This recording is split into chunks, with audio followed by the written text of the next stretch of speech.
இன்னைக்கு நம்ம இந்த வீடியோவில் ஒரு முக்கியமான ஒருத்தரை பற்றி பேச போகிறோம். ஸோ இன்னைக்கு நம்ம பேச போகிற இந்த வீடியோவோட ஹீரோ யாருன்னு பார்த்தீங்கன்னா கேப்டன் விஜயகாந்த் சார் அவர்கள். ஸோ இன்னைக்கு அவரை பற்றி நான் ரெண்டு விஷயம் பேச போகிறேன். ஒன்று என்னன்னு பார்த்தீங்கன்னா, நம்ம கேப்டன் விஜயகாந்த் சார் அவர்களுக்கு பத்மபூஷன் அப்படிங்கிற ஒரு அவார்டு கொடுத்துருக்காங்க. இன்னொரு விஷயம் என்னன்னு பார்த்தீங்கன்னா, அயோத்தியில் இருக்கக்கூடிய ஸ்ரீராமருடைய சிலையும் நம்முடைய கேப்டன் விஜயகாந்த் சாருடைய ஃபேஸும் ஒரே மாதிரி இருக்கு அப்படிங்கிற மாதிரி ஒரு நியூஸ் வந்து இப்போ சோஷியல் மீடியாவில் ரொம்பவே வைரலாக பேசப்படுது. ஸோ இன்னைக்கு நம்ம இதை பற்றி தான் இந்த வீடியோவில் பேச போகிறோம். ஸோ வாங்க வீடியோவை ஸ்டார்ட் பண்ணலாம். அதெல்லாம் ஆரம்பிக்கிறதுக்கு முன்னாடி நீங்கள் இப்போ தான் முதல் தடவை நம்ம சேனலில் பார்க்குறீங்கன்னா கண்டிப்பாக சப்ஸ்கிரைப் பண்ணுங்கள், பெல் ஐக்கானை கிளிக் பண்ணி வைங்க, ஆல் நோட்டிஃபிகேஷனை செட் பண்ணுங்கள், வீடியோவை ஃபுல்லாக பாருங்கள். பார்த்துட்டு உங்கள் கருத்துக்களை கண்டிப்பாக கமெண்ட்ஸில் வந்து ஷேர் பண்ணுங்கள்.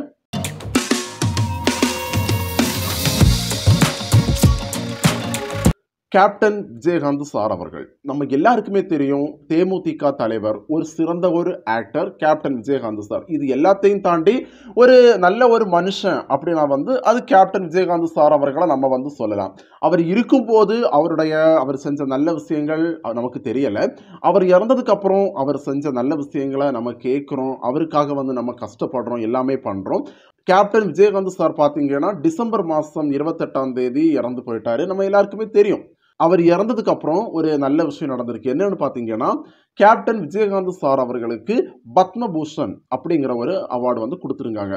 நம்முடைய மத்திய அரசு பார்த்தீங்கன்னா ஜனவரி 26 குடியரசு தின விழா வரும்போது ஒவ்வொருத்தங்களுக்கும் இந்த மாதிரி அவார்டு கொடுப்பாங்க. பத்மஸ்ரீ, பத்மபூஷன், பத்ம விபூஷன். ஸோ இந்த மாதிரி 3 டைப்ஸ் ஆஃப் அவார்டு வந்து கொடுப்பாங்க. நல்ல விஷயம் பண்ணவங்க, கலைத்துறையில் சிறந்து விளங்குறவங்க. ஸோ இந்த மாதிரி ஒவ்வொருத்தங்களுக்கு அவார்டு கொடுக்கறது வழக்கம். ஸோ இந்த வருஷம் நிறைய பேருக்கு அவார்டு கொடுத்துருக்காங்க. பத்மபூஷன், பத்மஸ்ரீ, பத்ம விபூஷன். ஸோ இந்த மாதிரி நிறைய அவார்டு நிறைய பேருக்கு கொடுத்துருக்காங்க. அதில் முக்கியமாக பார்த்தீங்கன்னா நம்முடைய கேப்டன் சார் அவர்கள் எதுக்குன்னு பார்த்தீங்கன்னா, கலைத்துறையில் நம்முடைய கேப்டன் சார் வந்து சிறந்து விளங்கினாரு அப்படிங்கிறதுக்காக அவருக்கு ஒரு அவார்டு கொடுத்துருந்தாங்க. நான் என்ன சொல்ல வரேன் அப்படின்னா, அவர் இதுக்கு முன்னாடி அவர் கலைத்துறையில் இப்போ சிறந்து விளங்கல. அவர் படம் நடித்து கிட்டத்தட்ட நிறைய வருஷங்கள் ஆயிருக்கும். ரொம்ப வருஷத்துக்கு முன்னாடி தான் அவர் கலைத்துறையில் இருந்தார். ஆனால் அவருக்கு அப்போ கொடுக்கல. அவர் உயிரோட இருக்கும்போது அவருக்கு அவார்டு கொடுக்கல. ஆனால் இப்போ அவருக்கு பத்மபூஷன் அப்படிங்கிற ஒரு அவார்டு வந்து மத்திய அரசு கொடுத்துருக்காங்க. ஸோ இது நம்ம கண்டிப்பாக மத்திய அரசுக்கு நன்றி செலுத்தணும். அது மட்டும் இல்லாமல் இந்த விருது வந்து நம்ம கண்டிப்பாக அக்செப்ட் பண்ணி தான் ஆகணும். கேப்டனுக்கு கண்டிப்பாக இந்த அவார்டு வந்து கொடுக்கணும் அப்படிங்கிற மாதிரி நம்ம கண்டிப்பாக இதை வந்து அக்செப்ட் பண்ணி தான் ஆகணும். ஸோ இந்த அவார்டு கொடுத்த மத்திய அரசுக்கு நன்றி. இன்னொரு விஷயம் என்னன்னு பார்த்தீங்க அப்படின்னா, அயோத்தி ஸ்ரீராமர் கோவிலை பற்றி நான் கண்டிப்பாக பேசணும். ஏன்னா இப்போ சோஷியல் மீடியாவில் நிறைய விஷயங்கள் நம்ம பார்த்துட்டு இருக்கோம். ஸோ இந்த அயோத்தி ராமர் கோவில் ஓப்பனிங் டைமில் இருந்து இன்னைக்கு வரைக்கும் நிறைய வீடியோஸ் வந்து நம்ம பேசியிருக்கோம், நிறைய வீடியோஸ் நம்ம வந்து ஷேர் பண்ணுறோம்.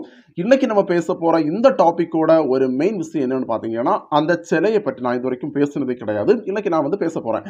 ஸோ என்னன்னு பார்த்தீங்கன்னா, அதாவது அந்த சிலை செய்யும்போது ஒரு ஷேப்பில் இருந்ததாகவும், இப்போ அது வந்து அதனுடைய ஃபேஸ் கட் வந்து வித்தியாசமாக மாறிடுச்சு அப்படிங்கிற மாதிரி ஒரு வீடியோ வந்து நான் பார்த்துருந்தேன். ஸோ ஒருத்தர் வந்து சொல்கிறாரு, அந்த சிலையை செஞ்ச ஒருத்தர் என்ன சொல்கிறாருன்னா, நான் அந்த சிலையை செய்யும்போது அதோடைய தோற்றம் ஒரு மாதிரி இருந்தது, ஆனால் இப்போ பார்க்கும்போது அதோடைய தோற்றம் வித்தியாசமாக இருக்குது அப்படிங்கிற மாதிரி சொல்கிறாரு.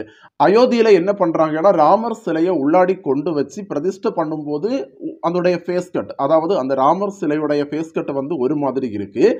இப்போ கோயில் ஓப்பனிங் முடிஞ்சதுக்கு அப்புறம் ராமருடைய சிலை வந்து இன்னொரு டைப்ல இருக்கு அப்படிங்கிற மாதிரி வந்து சொல்றாங்க. இதை வந்து என்ன பண்றாங்கன்னா, நம்முடைய மக்கள் என்ன பண்றாங்கன்னா, கேப்டன் விஜயகாந்த் சாருடைய ஃபேஸ் கட்டோட கம்பேர் பண்ணி பார்க்குறாங்க. அதாவது கேப்டன் விஜயகாந்த் சார் சிரிக்கும் போது எப்படி இருப்பாரோ அதே மாதிரி அயோத்தியில் இருக்கக்கூடிய ராமர் சிலையும் அதே மாதிரி தான் இருக்கு அப்படிங்கிற மாதிரி நிறைய மக்கள் வந்து பேசிட்டு வராங்க. ஸோ நிறைய வீடியோஸ் நான் வந்து பார்த்துருந்தேன். நம்முடைய கேப்டன் விஜயகாந்த் சாரை மாதிரி அந்த சிலையும் சிரிக்குது. ஸோ நீங்க பார்த்துருப்பீங்க நிறைய பேர். அந்த சிலையை செய்யும் போது எப்படி செஞ்சாங்கன்னா, 5 வயசு ராமர். ஸோ 5வது வயசுல ராமர் எப்படி இருந்தாரோ அதே மாதிரி தான் அந்த சிலையை வந்து பண்ணாங்க. நான் சொல்லியிருந்தேன் ஏற்கனவே ஒரு வீடியோவில், உள்ளாடி வைக்கக்கூடிய சிலை வந்து சின்ன சைஸ் சிலை. அதாவது ராமர் 5 வயசுல இருக்கும்போது உள்ள சிலையை தான் உள்ளாடி வச்சாங்க. ஆனால் அந்த சிலை வைக்கும்போது ஒரு மாதிரி இருந்தது. இப்போ அதோடைய பார்க்கும்போது அது வேற மாதிரி இருக்கு. அது கண்ணெல்லாம் ஓப்பன் ஆகி சிரிக்கும்போது நம்ம பார்க்கும்போது அது கேப்டன் விஜயகாந்த் சார் மாதிரி இருக்கு அப்படிங்கிற மாதிரி நிறைய பேர் வந்து பேசிட்டு வராங்க. சில செய்யும்போது ஒரு மாதிரி இருக்கு, ஆனா இப்ப பார்க்கும்போது வித்தியாசமா இருக்கு. ஸோ இதையெல்லாம் வச்சு பார்க்கும்போது ஒருவேளை உண்மையாகவே அது கேப்டன் விஜயகாந்த் சார் தானா? ஸோ இத பார்க்கும்போது நெறைய பேருக்கு ஆச்சரியமா இருக்கு. ஸோ இத பத்தி நீங்க என்ன நினைக்கிறீங்க? அதாவது கேப்டன் விஜயகாந்த் சாருக்கு பத்மபூஷன் அவார்டு குடுத்தத பத்தி நீங்க என்ன நினைக்கிறீங்க? அதுக்கப்புறம் இப்போ இந்த அயோத்தியில இருக்கக்கூடிய இந்த ராமர் சிலை பார்க்கிறதுக்கு விஜயகாந்த் சார் மாரியே இருக்கு அப்படின்னு சொல்றாங்க. ஸோ இத பத்தி நீங்க என்ன நினைக்கிறீங்க? அப்படிங்கிறத வந்து கண்டிப்பா கமெண்ட்ஸ்ல வந்து ஷேர் பண்ணுங்க. ஆ இந்த வீடியோ பிடிச்சிருந்ததுன்னா லைக் பண்ணுங்க, கமெண்ட் பண்ணுங்க. கண்டிப்பா நம்ம சேனலுக்கு சப்ஸ்கிரைப் பண்ணுங்க.